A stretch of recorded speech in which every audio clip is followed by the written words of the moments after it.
Hello there, you amazing viewers and subscribers, and welcome to a new kind of Doctor Who talk about today.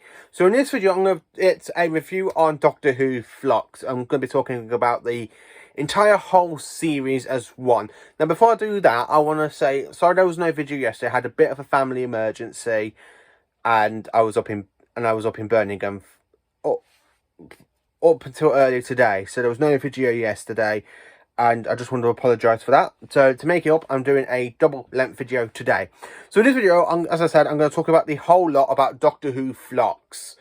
Now it was finished back on the 5th of December, and literally 15 to 14 days away to the next episode, which is Eve of the Daleks. And I thought I'd talk about Doctor Who Flux as a massive whole. Now, the one thing about Doctor Who Flux is, even though it's still called Doctor Who Series 13, but it's called Doctor Who Flux, and it actually is called Doctor Who 13, because if you look at the pictures for the DVDs, for the DVD and the Blu-ray sets, they've actually called it Doctor Who Series 13, but it's actually called Doctor Who Flux. So, the one thing about this series, it's a bit like Classic Who, because in Classic Who, we had the Key to Time. That was like 6 separate stories being told over a concentric of weeks. And then you have Trial of a Time Lord.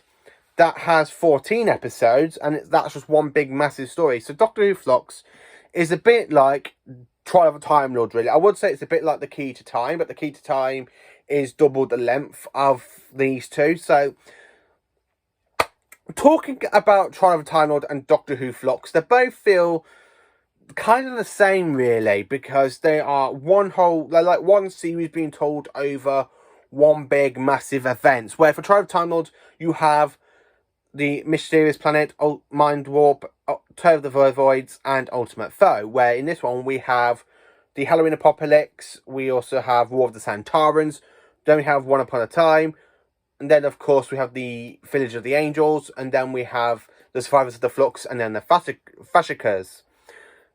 Spread over 6 weeks, so from the 31st, which is of October, Halloween, until the 5th of December.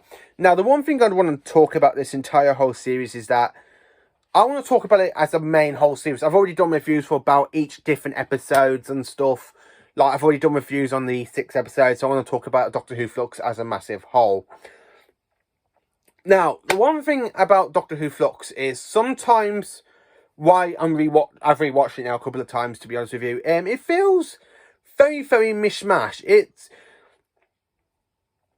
like, when I first heard they were making another series, it's supposed to be 8 episodes, and then some reason this series will cut down to 6, and now we're getting 3 extra specials. So, excuse me.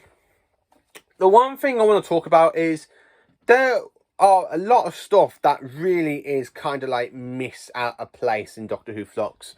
I mean, if you go back to the very first cliffhanger where you see the Doctor, Yaz and Dan there in the TARDIS console, the doors are opening because something's gone wrong with the TARDIS, and you've got the doors on the bottom of the console room, you've got doors, the main doors, and then you've got doors at the back, and all the doors open, the Flux gets inside the TARDIS, and then next minute, in War of the Santorums, you find out that they are alive in the middle of a war between Russians, well, supposed to be Russians, British, against Santorums, and that's just mainly the thing. I'd like to know, how did the TARDIS escape from the Flux? It's never been said, and I'm just like, that's a big, massive plot hole there. How did the TARDIS escape if the TARDIS is being pulled if the Flux is being pulled by the TARDIS? It's like, how's that going to happen? How's that going to happen? It's all timey-wimey, and I just don't understand how that happens, but Episode 1 felt like, or should I say Chapter 1, because it's a bit like, because this series of Doctor Who is a bit like Stranger Things, because in Stranger Things,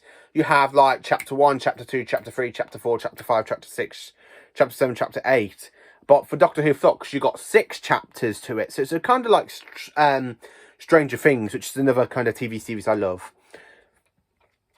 But Halloween Apocalypse, it builds up so much, because you have Dan, you have the Laparin, aka the dog creature, can't remember his name. Then you have Fash, and then you have Bao. Now, Bao is not really in it until episode 3, so I'll come back to her, but Fardon, something like that, he was in it when we kind of have him like in an outpost, and then the flux came and he abandoned the station. But Doctor Who Flux, you kind of have a lot of stuff going on for the first episode. You've got the Leparans coming to save the human race. And then the Doctor asks him to create a big massive shield around the Earth. And then he's like, oh, get your TARDIS in. I'm doing it now. Oh, no, wait. We're being pulled by the Flux. Yeah. And then War of the Santorums. I really do enjoy that episode. I really think War of the Santorums is the best episode at Doctor Who Flux.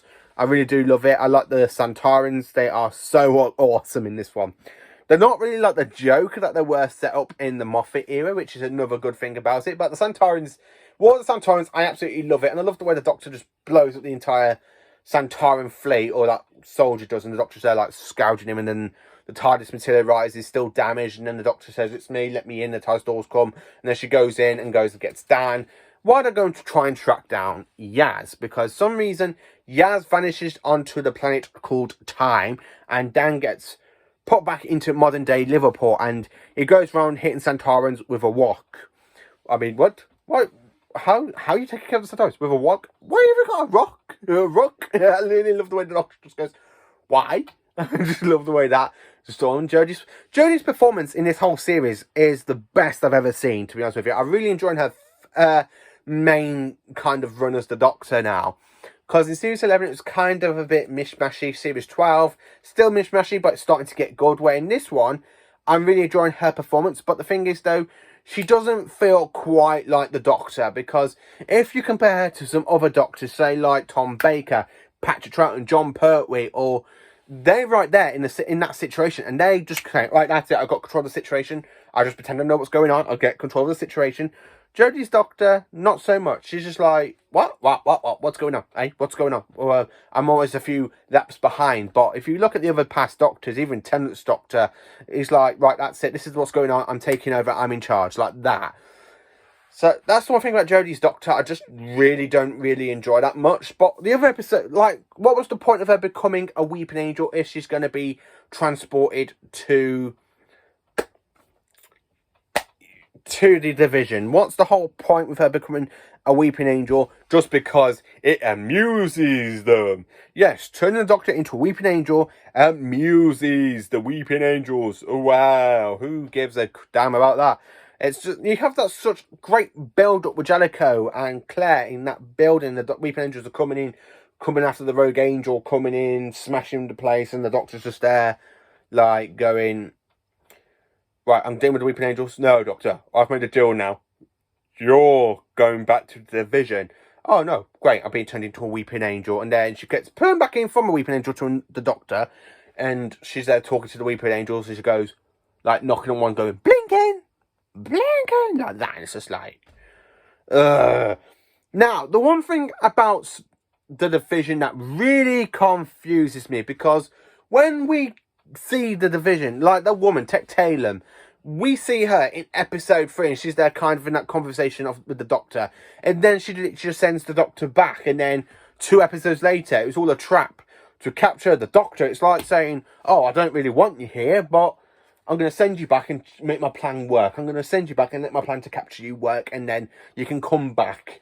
Yeah, this series does have a kind of a few like plot holes. Again, I do like the fact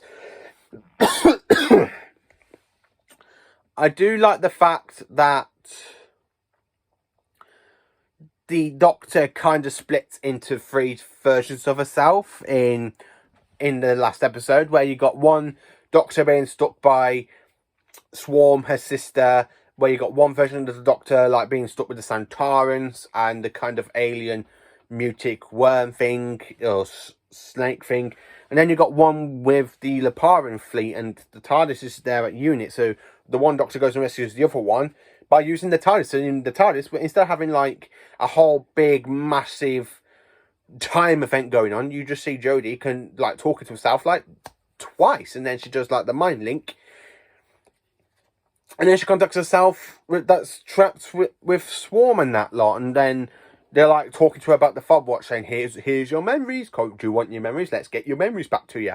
Oh, no way. I can just erase you out of time. I will not do that, though, because I want you to be alive. It's like, okay, I don't really give a damn about this bit, but the ending of Doctor Who Flux, when you see the Santorums kind of like betraying the Daleks and the Seven to use them against the Flux, and the Doctor just goes, I'm in charge of the Laparan fleet, so bye-bye, I'm just going to let you die in the Flux. The Santorums are like, no! And they just go, pfft. Yeah. So the one thing, there's like a few questions I got after Doctor Who Flux. I mean, is the universe badly damaged because of the Flux event? Is it too badly damaged? Is it not too badly damaged, you know? What is it kind of like? I'm sorry, but what? Like, so. Also, when you see, like, as I said, like the episode 1. But the one thing I have to say about it, I do like the series. I have to say, it's a lot better than Series 11. And it's literally became the best Jodie Whittaker series. Even though it just has some faults. And I did find some faults with Series 11 and 12 as well. But Series 13, or Doctor Who Flux, I seem to really enjoy it a lot more than Series 11. Not as much as Series 12, even though Series 12 is absolutely great because you have the return of the Master, the Dude, Captain Jack Harkness, Gallifrey, Cybermen. This one, I pretty much have to say, you kind of got the big return of the Santorums and the Weeping Angels, as well as Cybermen and Daleks again. So you kind of have three or four enemies of the Doctor in one. Now, the one thing I really want to talk about is the kind of cameo that we have of Alistair Gordon Lethbridge Stewart. Now, Nicholas Courtney, who played Brigadier, passed away 13 years ago. Or was it 10 years ago? 10. He passed away 10 years ago. 2011 he passed away, and it's 2021. So, yeah. 10 years ago he passed away. And when you hear him, like, in the back saying, oh, that's our new corporate.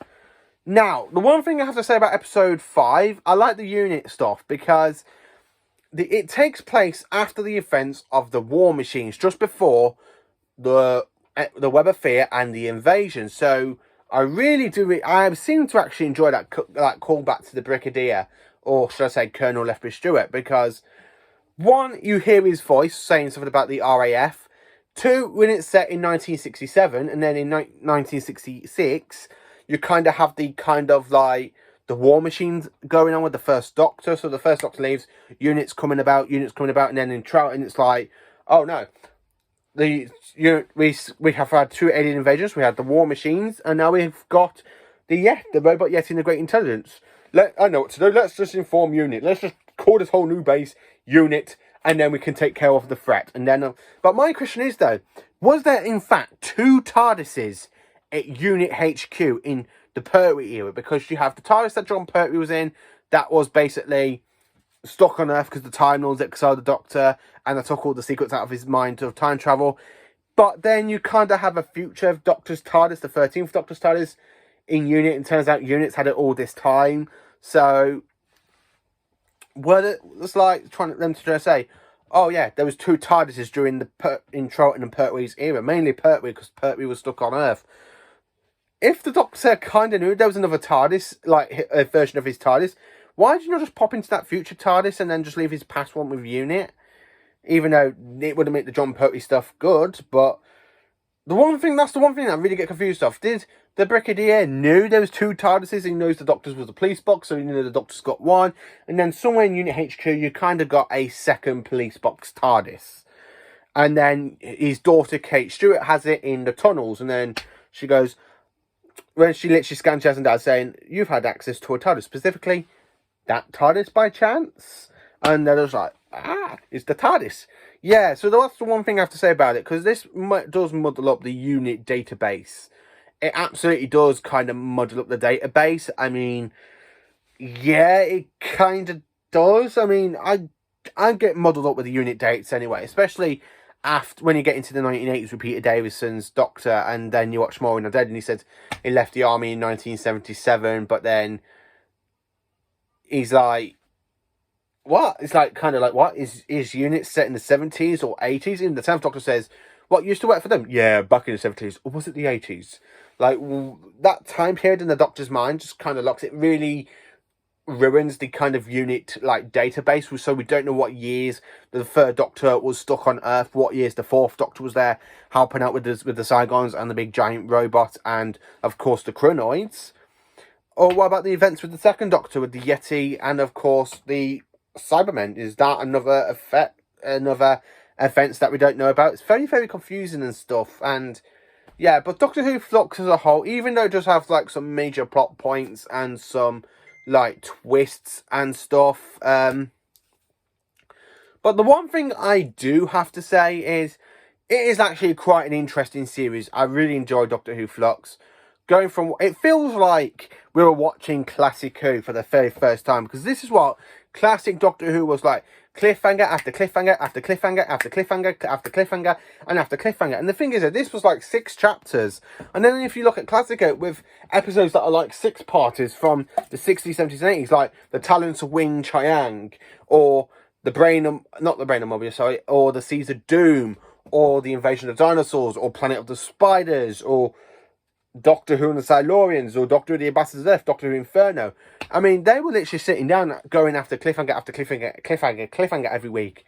So I'm hoping that with that Doctor Who Flux has really worked well for the BBC, and then they're kind of like thinking of bringing it back down to 25-minute episodes, and then instead of having like separate episodes, we can actually have it like back it was in the 60s, 70s, like call it one story, but part 1, part 2, part 3, part 4. And then imagine having all the cliffhangers again. I really think the cliffhangers absolutely worked and stuff. I really enjoyed Doctor Who Flux. I really loved the cliffhanger after cliffhanger after cliffhanger after cliffhanger after cliffhanger. And then you get to the ending, and then you get the trailer for the next one, which is Eve of the Daleks. I really did enjoy Doctor Who Flux. There will be a review. This is my review on Doctor Who Flux, so I don't know what I'm saying that one for. There will be a video coming out on Monday when I talk about my brand new Doctor Who box set, the complete season 17 Blu-ray box set. I'm going to be talking about that, and I'll be showing you through the camera my reaction to it. So yeah, let me know in the comments what you think of Doctor Who Flux. Is it one of your favourites? Is it not? Just let me know. Please do like, subscribe and share, and join me for more Doctor Who content videos. Thank you for watching.